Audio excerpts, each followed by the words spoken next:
Nous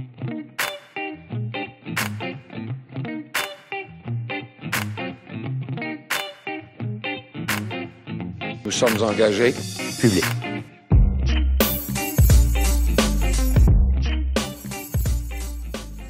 Bienvenue aux engagés publics. Cette semaine, aux engagés publics, on se transporte sur la scène fédérale.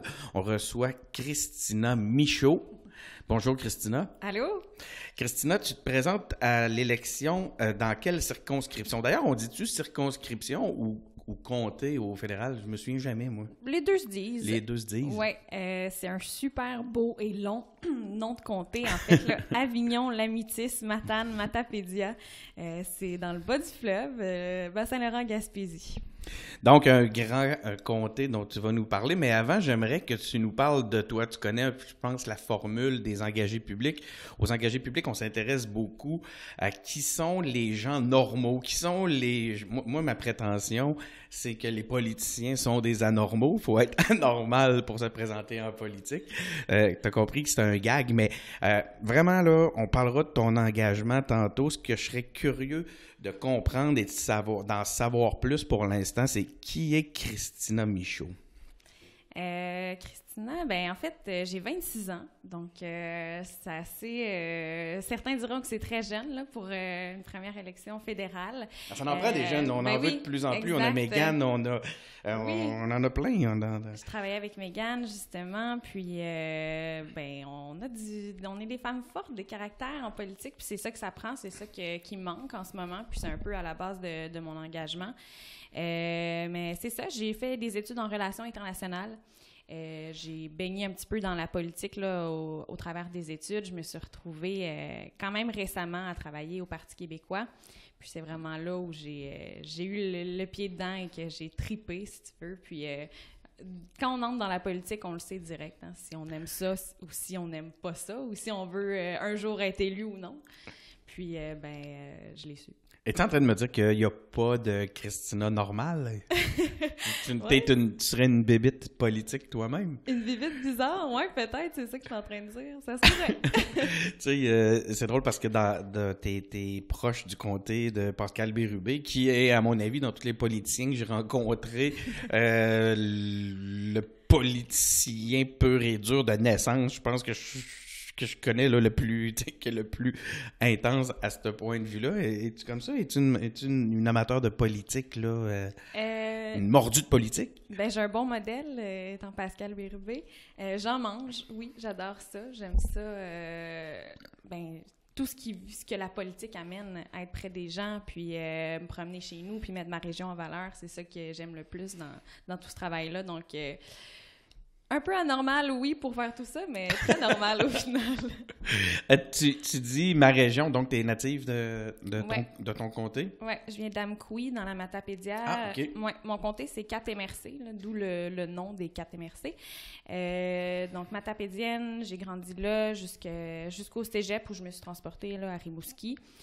Par la suite, j'ai fait un saut à Ottawa, 1 an à l'université là-bas, en traduction. Okay. Puis après ça, je suis venue à Québec pour faire mon baccalauréat, puis le début de ma maîtrise. Donc, c'est ça, je viens de là-bas. Ouais. Donc, déjà un pied, en fait, dans le monde, dans l'univers du fédéral, parce que tu te présentes dans un contexte fédéral, les élections qui s'en viennent. Qu'est-ce qui t'a amené en politique? Est-ce que tu peux nous parler un peu de ton parcours militant? Oui, en fait, j'ai toujours milité, peut-être moins activement là, sur la scène, autant fédérale que provinciale. Là. J'étais plus discrète dans mes engagements. J'ai toujours voulu un peu, c'est le grand cliché, là, toujours voulu changer les choses, comment on s'y prend. Puis quand j'ai été témoin là, en travaillant auprès des députés du Parti québécois, notamment, de comment on pouvait concrètement changer les choses puis apporter des changements à plus petite ou locale, puis après ça, transporter ça à plus grande échelle. Ouais, de façon concrète, j'étais en plein dedans. Je me suis dit, j'ai toujours voulu changer les choses, avoir un apport. Donc, c'est ça qui m'a poussée. Puis, qu'est-ce qui t'a poussé au Bloc québécois? Ben honnêtement, c'est la réponse facile là, et naturelle, mais c'était le parti qui rejoignait le plus mes valeurs. C'était même pas une question pour moi. Le projet d'indépendance du Québec, c'est certain que moi, il me fait rêver. J'ai l'intention qu'il fasse rêver les personnes de mon âge parce que je pense qu'ils se sentent moins, ben la plupart en tout cas, se sentent moins ralliés à cette cause. Puis tout ce qui est côté environnemental aussi, mais je pense qu'on a un modèle qui pourrait fonctionner au Bloc québécois. Puis, ben c'est sur ça que j'ai envie de travailler. Ça a l'air d'être un des positionnements sur lesquels vous allez tabler fort, hein, l'environnement. Je pense que le Bloc semble avoir compris l'urgence d'agir, l'urgence d'une transformation climatique. C'est quelque chose qui va te chercher particulièrement. Oui, mais tu le dis, en fait, là, on a compris l'urgence, puis je pense que tous les partis ont intérêt à la comprendre, puis ça doit être, on parle de question de l'urne, là, je pense que ça doit être au centre des débats parce que c'est urgent.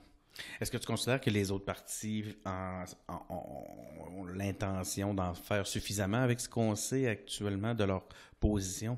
Bien, j'ai pas l'impression, surtout quand on parle du pétrole et des ambitions de l'Alberta, par exemple, puis de gouvernements de partis qui doivent satisfaire à toutes les provinces, bien, j'ai pas l'impression qu'ils peuvent vraiment se mettre sur la carte en étant un vert ou en voulant aller vers une transition énergétique. Puis, ben, c'est ce qui nous différencie au Bloc. Puis, pas besoin d'être le parti vert pour parler vert. Oui, donc cette position-là qui leur impose le compromis fait que, selon toi, ils pourront pas agir concrètement sur l'aspect environnemental. Puis c'est vrai que dans ce sens-là, le Bloc est affranchi de cette réalité-là. Tu as raison. Oui, vraiment.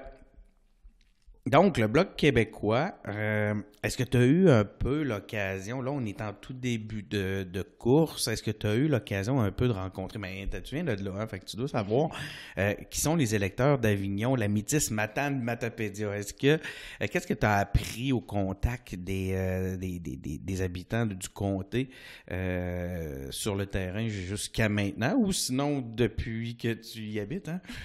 Depuis que je suis sur le terrain, là, plus souvent à aller parler puis rencontrer les gens, j'ai vu des beaux et des belles militantes souverainistes. Ah oui? Oui, vraiment. On a une grande tranche de la population qui se sont ralliés à Pascal Bérubé aux dernières élections, puis les élections avant ça. On a des gens qui sont ralliés à la cause, mais aussi à la personne qui est Pascal, là, si je reviens au provincial, en fait, là. Puis c'est un beau modèle pour moi d'être une députée, future députée, qui sera là pour son monde. Puis, donc, c'est ça que je vois sur le terrain un peu en ce moment. Puis, des gens qui sont peut-être un peu insatisfaits de ce qu'ils ont eu, parce que le comté a été toujours, c'est un château fort bloquiste, hein, jusqu'aux dernières élections. Quand Jean-François Fortin est parti, puis qui a fait un nouveau parti, en fait. Il a porté des gens avec lui, puis il y a des gens qui sont restés au Bloc. Ça a divisé un peu tout ça, ce qui a fait en sorte, je crois, qu'un libéral est rentré. Mais c'était assez anormal pour le comté, en fait. C'est très bloquiste, donc j'ai l'intention de ramener ça, là. Ben oui, on se demande ce qui s'est passé. C'est que donc là, il y a eu le départ du bloquiste à l'époque. Puis là, tu as Rémi Massé qui est parti avec son gros autobus. Oui. Puis qui a fait le tour, puis qui a réussi à se faire élire. Comment tu l'expliques? Ben, je pense que M. Massé est arrivé avec peut-être une solution autre, alors que, tu sais, la réputation des chicanes a peut-être pas aidé, là, alors que Jean-François partait d'un côté, puis là, on savait plus, ça divisait tout ça. Donc, j'ai l'impression qu'il a peut-être rentré dans ce contexte-là. Si c'est là pour rester, je pense pas. Je pense que j'ai quelque chose à offrir qui serait intéressant.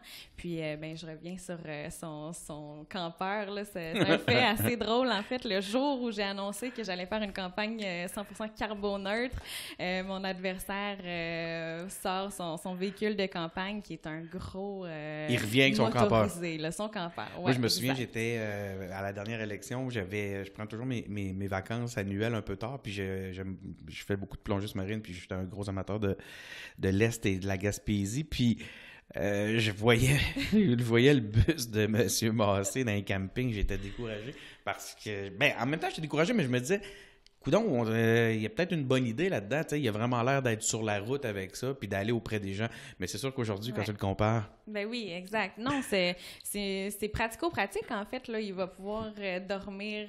C'est un très grand comté, là. Donc, c'est sûr que revenir à la maison à chaque fois, après chaque grande journée de campagne, bon, il peut dormir dans son véhicule. Pour les auditeurs, là, on parle carrément d'un autobus. Là. Oui, c'est immense. C'est un immense autobus avec son visage imprimé en géant sur les parois.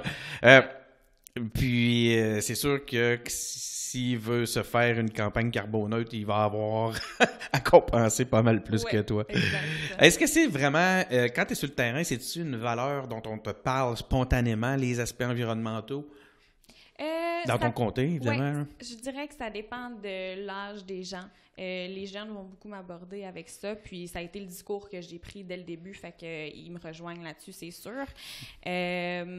Pour des tranches d'âge un peu plus élevées, les gens vont me parler d'emblée de l'indépendance, ça c'est clair. Puis après ça, ben ils vont être intéressés à mon discours, puis je pense qu'ils commencent à comprendre l'urgence, comme on en parlait. Mais il y a un travail à faire là-dessus, puis je veux pas que mon discours soit seulement environnementaliste, parce qu'il y a beaucoup d'autres choses sur lesquelles on peut travailler. Il y a beaucoup d'enjeux en région, hein? Exact. Mais je pense qu'on est en train de faire tout l'arrimage, puis de comprendre telle chose arrive peut-être à cause de ça, notamment l'érosion des berges et tout ça, l'agriculture intensive, la déforestation. Bon, ça amène des enjeux dans le comté. Donc là, on est en train d'associer tout ça puis de comprendre qu'il faut agir. Donc, oui, il y a une discussion qui s'installe, du moins. Oui, il y a un éveil qui est de plus en plus réel. Écoute, tu sais, puis on amène le sujet des enjeux régionaux. J'avais posé la question, j'ai eu la chance d'avoir à ce micro Mégane Perry-Melançon, qu'on en a, je sais pas si on en a parlé, je sais qu'on en a parlé hors micro parce qu'on fait un lien évident, là, une jeune femme en politique, c'est le fun, c'est rafraîchissant. Puis j'avais beaucoup aimé mon entrevue avec Mégane. Pour moi, ça avait été une réelle découverte. Puis je lui avais posé une question que j'aimerais te poser aussi. Puis c'est une de mes amies, une de mes très bonnes amies, Mathilde Michaud, qui habite en région, qui me parlait puis elle est une grande défenseur des régions, puis elle me disait, en région, les agriculteurs se suicident, les entreprises ont de la difficulté à recruter des employés, les trajets d'autobus et de train sont coupés de plus en plus. Pourtant, il y a du vrai monde qui habite en région, des jeunes avec des ambitions et en amour avec leur région, des entrepreneurs qui veulent participer à développer l'économie du Québec, mais le gouvernement s'acharne à développer des projets qui sont porteurs seulement pour les grands centres. Est-ce que puis ça, je te dis, je l'avais amené tel quel à Mégane. Est-ce que tu fais le même constat? Oui, vraiment. J'ai l'impression qu'autant en Gaspésie qu'au Bas-Saint-Laurent, on a l'impression de toujours passer en dernier un petit peu, puis d'être oublié. Puis, en fait, oui, tellement. J'ai visité une ferme récemment, en fin de semaine dernière, puis les gens étaient tellement passionnés, là. C'était beau à voir.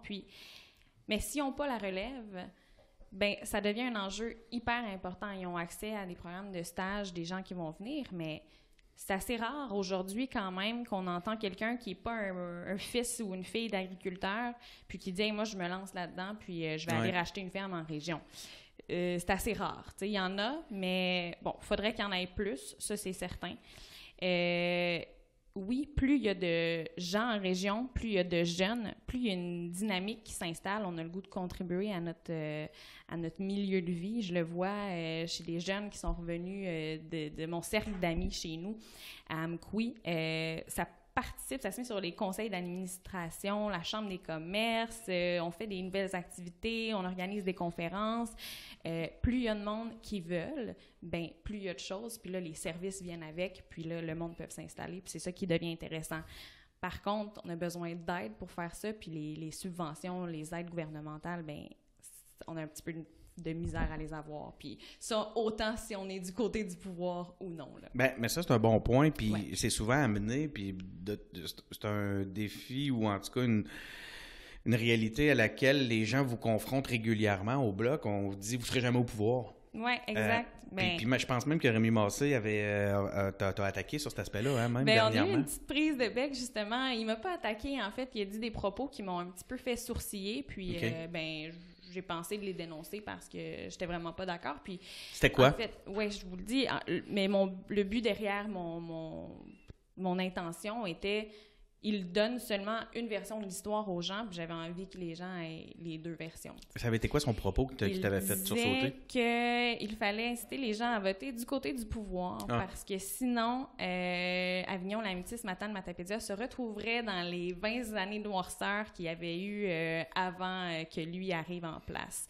Il faisait directement référence aux années où le comté était bloquiste, et pourtant, il y a eu de très belles réalisations pendant ce temps-là. Et par la suite, il s'est défendu en disant qu'il parlait des années conservateurs, ce qui fait pas vraiment de sens là, quand on se remet à la conversation. Donc voilà, j'ai dénoncé ça. Je pense Mais de toute façon, c'est pas de démontrer un grand respect pour la chose politique, pour la démocratie. Exact. De dire ce genre de choses-là. Voilà. Puis en fait, non, le Bloc n'a jamais eu la prétention de vouloir détenir le pouvoir. Ce qu'on veut, c'est pouvoir exercer le pouvoir. Puis ça, c'est en ayant la balance du pouvoir à Ottawa, puis en pouvant se lever pour les intérêts de nos régions, puis du Québec. Est-ce qu'on a vu beaucoup, y a-t-il un grand bilan à défendre, Massé? Est-ce qu'on l'a vu beaucoup se lever pour sa région au courant des 4 dernières années? Moi, ce que j'entends sur le terrain, c'est... j'ai commencé à me promener assez tôt là, dans l'été quand même. Là. J'allais tous les fins de semaine, je descendais dans le coin, j'allais dans les festivals et tout ça. Je remontais la semaine pour travailler à Québec. Puis on me disait « Ah, mais tu vois, première fois en 4 ans, là, on l'a vu. Il est venu ici à Saint-Gabriel-de-Rimouski, là, mais ça faisait 4 ans qu'on l'avait pas vu. Donc j'imagine que les élections s'en viennent. » C'est ça? Donc ce que je me faisais dire, c'est qu'il n'était pas présent du tout sur le terrain. Après ça, ben là, il a fait son bilan en disant qu'il y avait peut-être 9 réalisations sur 10 de faites. On a d'autres versions de ces histoires-là, ça dépend toujours. Mais non, c'est ça, les élections l'amènent à être plus présent, mais à quel point il a un bilan intéressant, je pourrais pas... Puis ce que je comprends, c'est tantôt tu nous parlais du modèle de Pascal Bérubé, qui est vraiment un député présent. Là, oui. Comme je disais, c'est un super politicien, très, très, très, très, très engagé dans sa collectivité. Toi, c'est le modèle que tu t'es donné. Oui, quand même. Pardon. Pour arriver à ce que Pascal est aujourd'hui, j'ai des croûtes à manger, ça c'est sûr, mais j'ai le plus beau modèle et le plus bel appui parce que... Puis je connais... Tu sais, je viens de chez nous. Monsieur Massé ne vient pas de chez nous. Ça, c'est un fait important aussi à mentionner. Je viens de chez nous, je connais mon monde, je connais les enjeux.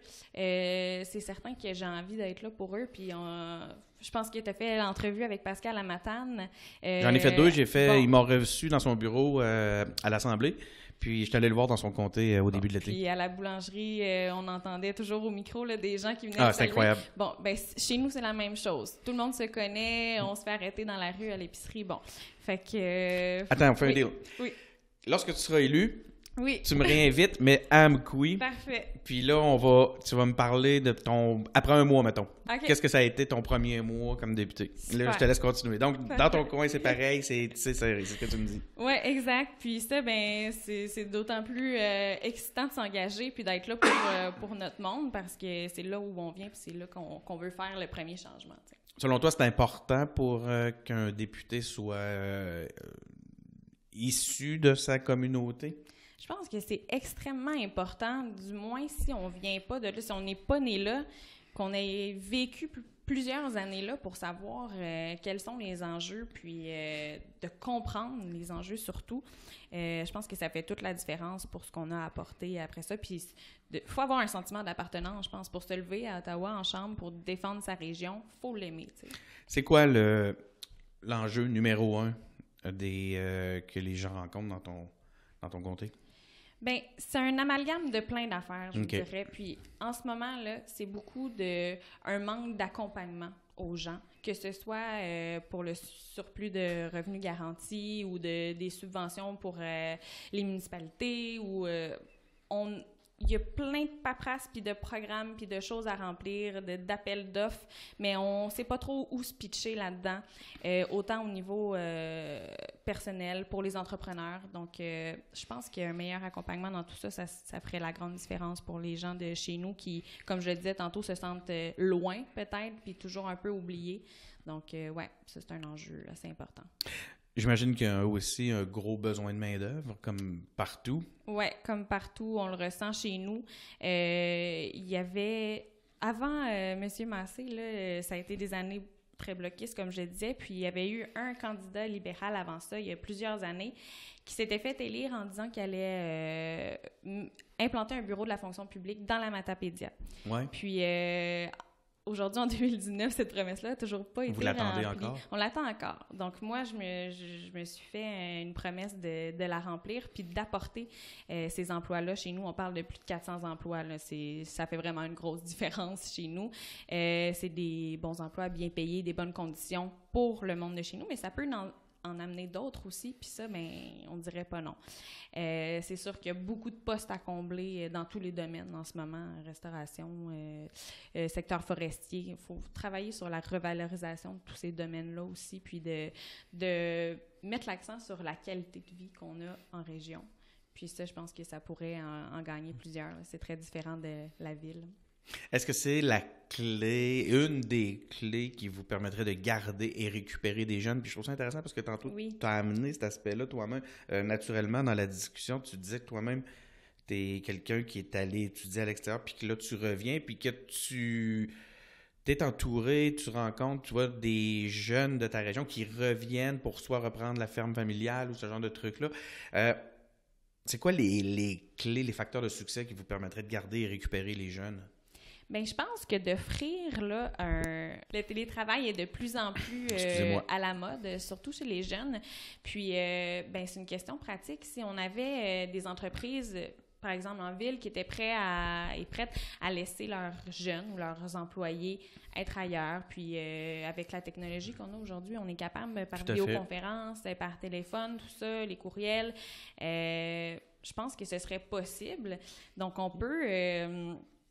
il y a moyen là, d'avoir nos jeunes en région, soit par le télétravail ou en leur offrant des bonnes conditions de travail dans des emplois qui sont déjà là. Le télétravail est une solution qui me paraît une très bonne solution. Cela dit, j'ai traversé la Matapédia 2 fois dernièrement. Puis il y a été un grand bout où j'ai été zéro. J'étais incapable d'écouter mes podcasts ou autres. J'avais pas de réseau. Comment est l'infrastructure, ne serait-ce qu'Internet, dans ton comté? Il y a beaucoup de travail à faire, tu le dis, puis ça a été un des premiers points que j'ai soulevé à mon investiture parce que j'étais à Amqui chez mes parents, puis je me rendais à Matane pour la dite investiture.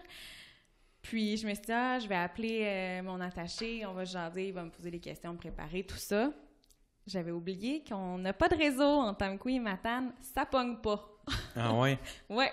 Puis tout le long à part de ça. Donc, c'est un autre élément sur lequel... C'est un autre enjeu sur lequel je vais me pencher. Mais ça n'a pas de bon sens qu'en 2019, puis c'est un enjeu de sécurité avant tout. La semaine dernière, il y a eu un accident de moto à Sainte-Paul. C'est encore une fois entre Amqui et Matane. Il y a des côtes, c'est hyper dangereux comme chemin.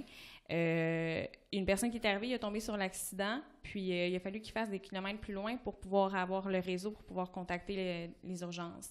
Donc, si personne était arrivé là, puis que la personne avait été blessée, peut pas se déplacer, mais c'est un enjeu de sécurité. Ça m'est arrivé dans le projet de Murdochville. Voilà. Ce que je raconte là, j'étais tombé sur un accident, puis les gardes-chasse sont arrivés, il y avait une espèce de gros radio avec une antenne. C'est une chance qu'il était là, parce que moi, j'avais zéro... J'étais tout seul sur le lieu de l'accident. Je trouvais même pas l'accidenté. Donc, c'est clairement un des... Vraiment, puis je dis sécurité numéro 1, mais après ça, développement régional. Comment tu veux avoir justement un entrepreneur qui doit faire la route puis qui peut pas travailler quand il se déplace? Ça n'a pas de bon sens. Puis pour les entreprises, l'accès à Internet haute vitesse, on n'est pas couvert partout sur le territoire, même chose pour les réseaux cellulaires. Donc, ça commence par là pour pouvoir s'implanter puis implanter des entreprises. Oui, puis comme tu dis, c'est pas nouveau, là. Non, on est rendu en 2019, on l'a pas découvert hier, là, que ça marchait pas. Non, c'est ça. Puis Internet n'est pas arrivé hier non plus, là, fait que je pense qu'il est temps. C'est quoi le pouvoir d'un député fédéral dans un contexte comme celui-là? Parce que je sais qu'il y a des juridictions au point de vue des télécommunications. Est-ce que c'est un dossier que tu connais un peu? Oui, un petit peu. Ce que je sais, en fait, là, c'est que, oui, les personnes qui ont le gros bout du bâton dans ce dossier-là, c'est les entreprises de télécommunications. Elles ne veulent pas agir tant qu'ils n'ont pas d'aide des gouvernements. Donc, c'est là où on entre en jeu. S'assurer que les contributions se fassent, que les subventions se donnent.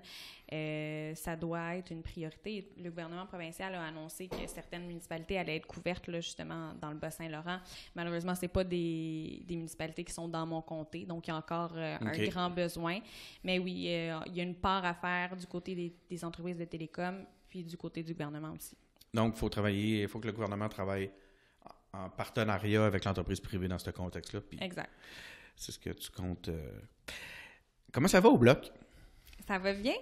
Tantôt, tu as mentionné, tu as dit que les époques de chicane ont peut-être rebuté certains électeurs à la dernière élection. C'est fini?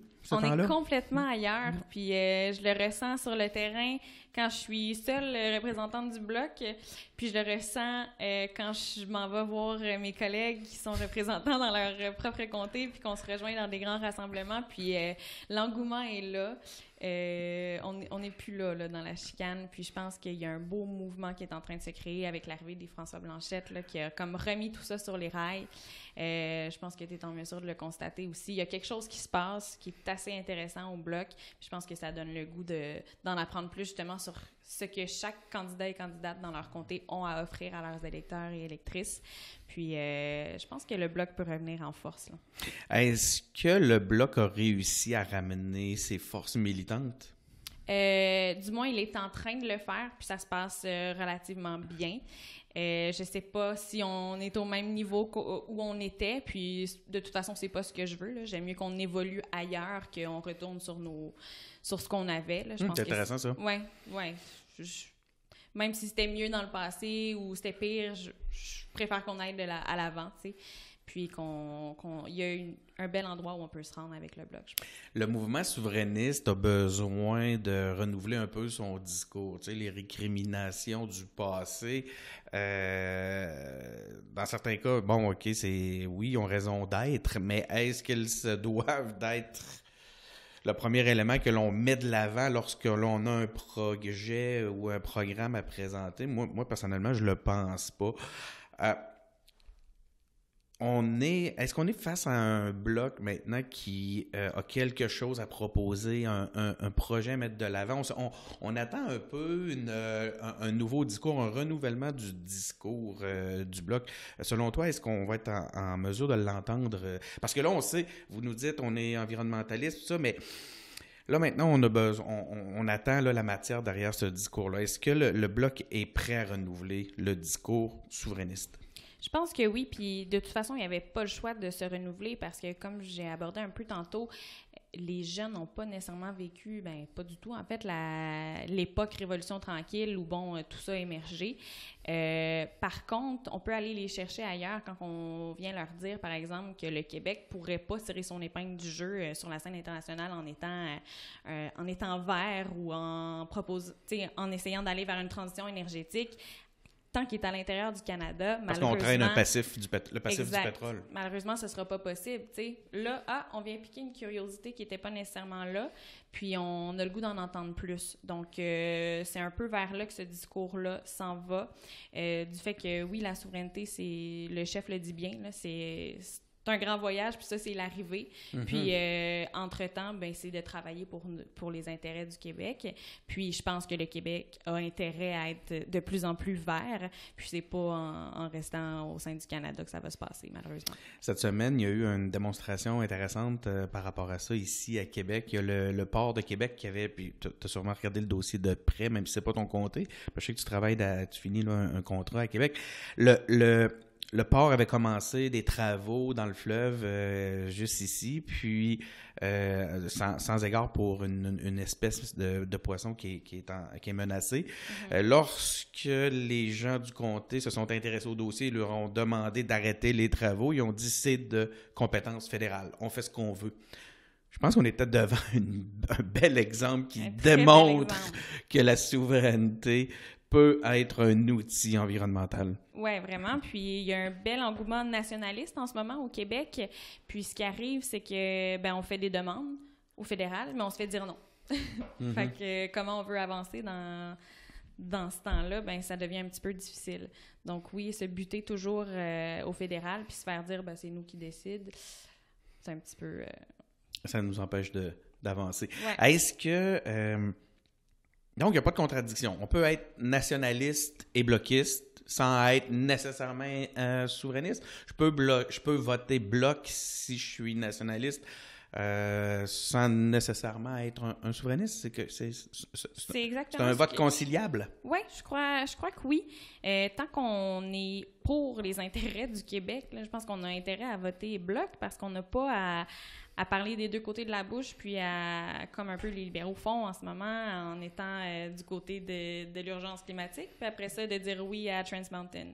Il y a quelque chose d'incohérent là-dedans, alors qu'au Québec, t'as pas nécessairement à vouloir l'indépendance en tant qu'électeur, mais si tu as à cœur les intérêts du Québec, ben tu as intérêt à voter pour le Bloc. Puis, c'est ça un petit peu le problème avec le Bloc puis le PQ. Il y a beaucoup, beaucoup de critiques à l'envers de ces partis-là, puis toujours trop souverainiste, pas assez souverainiste, trop nationaliste, pas assez nationaliste. C'est sûr qu'on peut pas plaire à tout le monde, mais je pense qu'au Bloc, en ce moment, on peut rejoindre une bonne frange de la population, puis pas nécessairement seulement les souverainistes. À la dernière élection, vous aviez la machine du PQ qui était derrière le Bloc. Là, toi, ben, tu t'en caches pas. Tu sembles avoir même Pascal Bérubé avec toi. J'ai vu qu'il t'avait appuyé d'ailleurs publiquement et tout ça. Est-ce que tu as aussi la machine électorale de Pascal Bérubé derrière toi? J'ai un bon mentor, si je peux dire comme ça. Ouais. La force militante aussi chez nous est très... les péquistes sont bloquistes, puis sont impliqués dans les deux, les conseils exécutifs et tout, la branche militante. L'engagement. Oui, vraiment. Fait que oui, c'est sûr qu'il y a beaucoup de même monde qui se sont impliqués au PQ, qui sont là pour me donner un coup de main. Pascal veut travailler avec un député fédéral qui serait bloquiste, ça c'est certain. Donc je pense qu'il a intérêt à me donner un coup de main, puis ben, ça lui fait plaisir parce qu'on se connaît, on travaille ensemble et tout, puis je pense qu'il voit en moi quelque chose qu'il aimerait que les électeurs voient.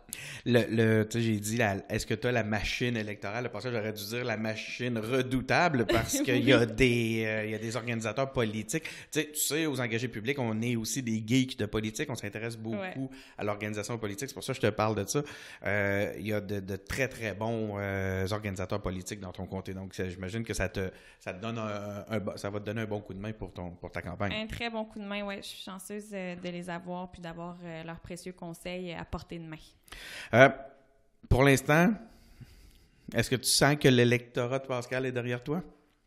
Ça commence, oui, je l'espère. Je n'ai pas encore commencé le porte-à-porte et les grandes discussions avec les électeurs, mais je crois que oui, de plus en plus, du moins je l'espère. C'est quoi la grosse distinction? La course, ça va se présenter donc entre Rémi Massé et toi? Ben, selon les projections de vote, ça a l'air un peu de ça en ce moment. Il n'y a pas de candidat conservateur chez nous. Il y a un candidat vert et du Parti populaire. Ah oui, le Parti populaire a déjà son candidat? Oui, exact. Malheureusement, c'est deux personnes anglophones qui viennent pas de la région. Ah bon? Donc, en tant qu'électrice, moi, je verrais pas l'intérêt d'aller vers ça. C'est des gens qui viennent, comment dire... qui exportent leurs idéologies. Oui, peut-être, disons-le comme ça. Il y a un candidat NPD aussi. Donc, j'ai rencontré justement dans des activités. C'est petit chez nous, puis bon, on se voit. Fait que c'est bien correct. Mais... C'est quoi la grande distinction alors entre ce que tu as à offrir et ce que Rémi Massé offre? Bien, je pense qu'on a toujours peint le libéral comme économique et ces affaires-là. Bon, on veut des emplois. C'est lui qui va ramener des jobs. Oui, exact. Puis, je pense que j'ai ça à offrir aussi, là. Donc, qu'est-ce qui nous différencie après ça? Ben, c'est justement d'être là pour les régions, là. La dernière fois que j'ai entendu un libéral qui travaillait pour ces régions, ben, en fait, j'ai pas entendu ça. Fait que ça fait un bon bout. Donc, toi, à contraire de Rémi Massé, tu te proposes d'être présente. Oui, exact. D'être sur le terrain. Puis, comme je disais, ben, personne ne l'a vu en 4 ans, là. Fait que déjà, je me fais dire, je me fais inviter à des événements où je me fais dire, c'est le fun, on t'a vu là. Donc, ça, c'est quelque chose que je vais garder, c'est certain. Là. Si les gens veulent s'impliquer dans ta campagne ou même s'ils veulent faire un don pour supporter ta campagne, ça fonctionne comment? Ils peuvent m'écrire pour toute question, ça c'est sûr. Je suis super accessible sur les réseaux sociaux, mon adresse courriel aussi. On est le Bloc québécois, on n'a pas les mêmes moyens que les grands partis fédéraux. C'est certain que le financement est extrêmement important. Donc oui, si les gens veulent contribuer, je les invite à le faire. C'est super facile, je peux les guider à travers le processus, mais sinon, sur le site du Bloc, allez sur contribution. Puis, m'écrire pour toute question, si les gens veulent s'impliquer, ça va prendre des bras, des cerveaux aussi, des téléphonistes. On a besoin, puis on va prendre toute l'aide nécessaire, c'est sûr. Puis, une élection, ça se gagne pas tout seul. Hein. Ça prend, tu le sais, ça prend une équipe derrière. Puis, ça prend une équipe, puis comme je le dis toujours, que peu importe le parti, aux engagés publics, on valorise l'engagement. On valorise l'engagement en politique. Donc, ton appel résonne à ce micro-là. Il est le bienvenu. Si les gens contribuent, évidemment, il faut qu'ils se précisent dans la contribution sur le site où ils sont rendus à faire leur don, que c'est pour le comté d'Avignon, la Métis, Matane, Matapédia. Hein? Voilà, sinon, l'argent va aller au parti en général. Ça se fait-tu même? Je me souviens plus. Le financement, c'est-tu seulement par comté ou tu peux faire un don national, entre guillemets? Bien, justement, il faut préciser si on veut que ça aille à un comté en particulier. Oui, exact. Sinon, ça va aller au national. Donc, c'est assez important. Puis, mais c'est un bel exercice après ça. Là. Une fois qu'on le dit, Avignon, la Métis, Matane, Matapédia, ça reste. Ben écoute, on peut pas l'oublier. Je me souviens, moi, je me suis impliqué dans une campagne dans Charlevoix, puis là, j'ai oublié le nom, puis c'était le nom le plus long. Ouais. Écoute, ça avait été toute une histoire. On était sûr de gagner. Ça a été une de mes grosses tristesses.